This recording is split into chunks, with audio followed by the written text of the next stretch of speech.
demon on your friend back and don't say nothing. You know, I go to that old saying I say when your friend got a little booger in his nose and you don't say nothing. Like, what type of friend are you? I'm walking around with this in my nose the whole day and you ain't say nothing? You know, and that's the same concept. You know, go ahead. For many of them that dwell upon the earth shall perish of famine, and the other that escape the hunger, the sword shall the sword destroy. Yep. So at the end of the day, there's gonna be a lot of people. There's gonna be a lot of dying. There's gonna be a lot of old people dying. There's gonna be a lot of young people dying, a lot of babies, a lot of women or honorable, men honorable. Your favorite actor, you know. Who do Paul Walker is gonna go out like that, you know? But you can't stop it because you like him, you know. You like Fast and Furious. You want Fast Furious 9 to come out there. Most I took Paul Walker. It was a rap, you know. Yeah, how much you watch that movie? Go ahead. And the dead should be cast out as dung. Yep, it's gonna get to a point in America that so many people are gonna be dying that you ain't gonna be able to bury them. That's why the FEMA camps got them coffins and quick disposable coffins, because they know there's going to be a high rate of death once they put this police state up on this society. You know, and that's what they're going for. That's why they're using Paris, France, to moderate the gun laws. They've been trying to get rid of guns, and then on top of that, if you notice, they're trying to give the police more high-power rifles. They're taking the guns away from the citizens and giving the police more high-power weapons. Why? Because eventually it's going to be a police state. The whole country. Go ahead. And there should be no man to comfort them. Yeah, there should be no man to comfort them. Ain't nobody going to say, hey, America, y'all stop doing that. Okay? Just like in Katrina, ain't nobody say, hey, America, go down there and help them. No. He just had to sit there in the street. You know? Dead bodies in the street. All you can do is put a sheet over them. You know? Go ahead. For the earth shall be wasted, and the city shall be cast down. Yep, go ahead. There shall be no man left to till the earth and to sow it. The tree shall give fruit, and who shall gather them? The grapes shall ripen, and who shall tread them? Yeah. So basically, this place is going to go into total chaos, man. And there's a bunch of movies that reflect that. You got the one with Will Smith, I Am Legend. You have The Road. You have Contagion. It's a great example. You have the Book of Eli. You know, those are great examples of what happens in a society when the government shuts down, man. Because these people are very wicked. They just got hide behind the police. They got hide behind the way life is. You know, brown nosing at the job. You know, these people have no honor. They have no honor, and they'll do anything. But when society falls and you really gotta show yourself, they're gonna show themselves. People are gonna be eating other people. The same people that be on there talking about, oh, the kids. What about the kids? They're gonna be eating other people, man. You know, because guess what? They don't believe in the law, statutes, and commandments. They're not gonna tell themselves, that's a sin. The Lord's gonna judge me for that. No, they're gonna be like, Lord, forgive me, show grace upon me. You know I gotta eat. They're gonna eat them like they eat that bacon. You know? Go ahead. For all places shall be desolate of men, so that one man shall desire to see another, and to hear his voice. For the city there shall be 10 left, and 2 of the field which shall hide themselves in the thick groves. Yeah, that goes back to that like I said, the Book of Eli. You barely will see somebody. There's gonna be a point you're gonna be in the Walking Dead, or you know, it's gonna be like you barely gonna see somebody. When you see somebody, you know, you're gonna be happy or you're gonna be scared. You're gonna be scared. You're gonna be cautious. You know, a certain situation happened to us, or me in particular, because me being from down there where the Katrina happened, the phone tower shut down, and you got relatives. I got aunts and uncles and cousins, and I don't know if they're alive or dead. You know, that wasn't a good feeling. You don't know if 90% of them are dead, 30% you don't know. So just think about that, and you're walking around in society and you're just trying to live at the same time. That's a horrible time to be in. The only people that's going to be walking around laughing is going to be the men and the elect. Give me that in Proverbs. It says that we're gonna be smiling and laughing and joking in them days, cause we know what's up. You know, we're gonna be like, yeah, man. You know, hey man, what about that brother in Florida? How you think he doing? Oh, he good. He probably whooping on somebody right now. You know, the first chapter. Oh, I believe the second chapter. First. Yeah. We're talking about Job. Yeah. This is the book of Proverbs, chapter 1. This is the book of Proverbs, chapter 1 and verse 24. It says, because I have called and ye have refused, I have stretched out my hand and no man regarded, but ye have set at naught all my counsel and would none of my reproof. I also will laugh at your calamity. I will mock when your fear cometh. Yep, the Most High is going to mock, and of course we're going to be mocked too. You know, it's going to be a hard time, but the reason why, and you gotta be able to get into that, put yourself in that situation. Here it is, you've been fighting and striving, keeping the law, statutes, commands to your best abilities. Now it's like, I told you so moment. So when you see the same people that are looking at you like you were crazy and this and that, and they're maimed, they got their arm eaten off, you know, and they've been talking about you, look at your Jesus, and or look at your God, and this and that, and making fun of you. When you see them with one arm talking about help me, you know what I mean? I say, no, go play with them. That's the ones that you was talking to me about. If I don't do you nothing, you know, because in that time the fishes shall be hunters. You know, us same men, Lord willing, in the day the Most High deem us fit to do so, we're gonna be hunters, man. It's gonna be if you ain't been doing what you're supposed to do in the sight of the Most High, you'll be in fear when you see a man with garments coming up the street with a beard.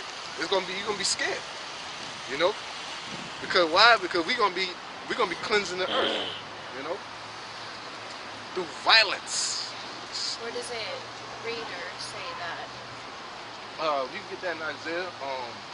Get that in Ezekiel 9 and 4. The Boondock Saints have The Boondock Saints, yeah. But they hide a lot of stuff in there. The Boondock Saints is highly active, you know. But you ain't This is book of Ezekiel. Battle axe, the weapons of war. Oh, yeah, you can get that one too, bro. This is Ezekiel chapter 9, verse 4. And the Lord said unto him, go through the midst of the city, through the midst of Jerusalem, and set a mark upon the foreheads of the men that sigh and that cry for all the abominations that be done in the midst thereof. Now this mark is different from the mark in Revelation. When it says they received a mark on their hand, it's talking about an actual physical mark. This mark here is talking about the knowledge, okay? You go back to the Hebrew word, it's basically talking about knowledge and identifying somebody, okay? So that's the mark that we're setting. Like if the Spirit puts on you to listen and everything, and say all hell breaks loose, and I see you, you know, I'm on this side of the park and I see you, you know, and it's just us four, we're gonna say, come on, because you have the mark on you, right? And you look like you carrying yourself properly according to the scriptures. We're going to salute you, and then we're gonna, you know, move along. Now, if you was talking smack, you know, and we see you, we're like, oh, there you go, and it's gonna be game time. So, and that's how it's gonna work. So that's the mark. That's that type of mark, you know. Go ahead. And to the others he said in mine hearing, yeah, the people that don't have the mark, of course, which is the knowledge. Go ahead. Go ye after him through the city and smite. Yeah, go ye after him through the city and smite. Go ahead. Let not your eyes spare, neither have ye pity. Yep, let not your eyes spare, neither have ye pity. Slay utterly old and young, both maids and little children and women. Yep, all that. We wiping out everything because we're doing a cleansing. We're gonna be on our Adolf Hitler tip, you know? Like we're gonna be wiping out all the wicked to our best ability. We don't want to go back to this. We know what it takes to get in New Jerusalem all around. Right now we have to remain spiritual. We can't do nothing. We have to wait on the Most High for everything. Okay? So once the Most High gives us that ability, we gonna know. Ain't nobody gonna be able to stop us. You know, of course, that's why we gotta say it right, because you know, law enforcement be like, oh, you're a terrorist. No, we gonna wait on the Most High. You know, we would know when it's time to war up. Right now, we gotta wait on the Lord. Okay, We got to wait on the Lord. And when we say wait on the Lord, we're talking about chariots. We're talking about all-out race riots, civil war, world war. We're talking about all that government shutting down. We don't have to say, okay, I'm about to just do it now, and nobody expected it. No, they're gonna know. They're gonna be like, oh man, what them Israelites said. I know they coming. You know. So we go ahead. But come not near any man upon whom is the mark, and begin at my sanctuary. Yep. Say, come not near any man who has the mark, but begin at the sanctuary. What that means, it's talking about beginning at the people that knew better. You know, that was in this truth and fell off, or was preaching the wrong things. Like if we see Farrakhan, we see T.D. Jakes, he gonna get it, because you destroyed so many people, man. You know, like we said, we're making our body a living sacrifice for the Most High, and ultimately for our people. So we seen you destroy so many of our people. How do you think we feel about that? Now we can actually, you know, we ain't gonna talk. Ain't no talking. Ain't no playing semantics. You gotta go. You know. You got the other one. Jeremiah 51:19. The portion of Jacob is not like them, for he is the former of all things, and Israel is the rod of his inheritance. The Most High of hosts is his name. Thou art my battle axe and weapons of war. For with thee will I break in pieces the nations, and with thee will I destroy kingdoms. And with thee will I break in pieces the horse and his rider, and with thee will I break in pieces the chariot and his rider. With thee also will I break in pieces man and woman, and with thee will I break in pieces old and young, and with thee will I break in pieces the young man and the maid. Yep. So this is a thing I like to bring out, is that people say, oh, you know, the Lord's going to judge me. That's a fashion that the Lord will judge you. People don't understand that the Lord don't judge you like a magical thing happens to you. He'll set you up and put a spirit on something to do something to you. You know, it could be blessing you or it could be cursing you. Either way it goes, the Most High is going to judge you in that manner. So when people say only God can judge me, God to put the spirit on somebody to just haul off and punch you. You know, why you do that? The judgment of the Lord, he just walk off. You know, like, you know, he could do that. You know, it ain't only about, like, things happen to us. You know, things that happen to me. If I get a flat or something, you know, no, it could be my punishment. It don't mean I'm not exempt from judgment. You know, it's the scriptures say when you come to serve the Lord, come to serve him, you know, 10 times more. And it also said, even yet will he, Sirach says, even yet will he far exceed. You know, please say, put forth all your strength, even yet will he far exceed. So if I'm doing this and then I go home and I just BS all day, and then something bad happened, then I'm going to tell myself, I'm going to say, man, you know, I could have did something throughout that day to better my day. I'm not going to sit there and say, oh, maybe, you know, that's Satan messing with me. You know, if Satan got the power to do anything in my life, I'm not doing what I'm supposed to do efficiently. You know, and guess what? He's going to have some type of crack he could get in because we're in these bodies. But I don't want no crack. I'm trying to seal every crack up. Even though I can't do it, but I'm going to fight. I'm going to strive for perfection. Okay? We're not going to become perfect until we make it to New Jerusalem. But you have to fight for it. Okay? Another example I always give, if you watch football or know about any sport, a team sport, and you're losing by a wide margin, and that one person on your team is like, man, we losing. I ain't gonna play. You know, like, you don't want him on your team. You want a person that's like, I don't care what we losing by, we about to fight to the end. You know, we ain't got the best team. We ain't got it. But you gonna fight. You gonna give it all you got. That's the person you want on your team. You know, but people in this society say, well, we're born in the flesh anyway. I might as well sin. You're basically saying, like, you know, look, we're losing by a wide margin. We might as well just sit on the bench.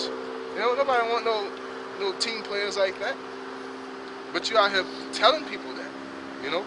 When I hear that, that's like, I don't want you on my team. I don't trust you, you know, because we had all odds.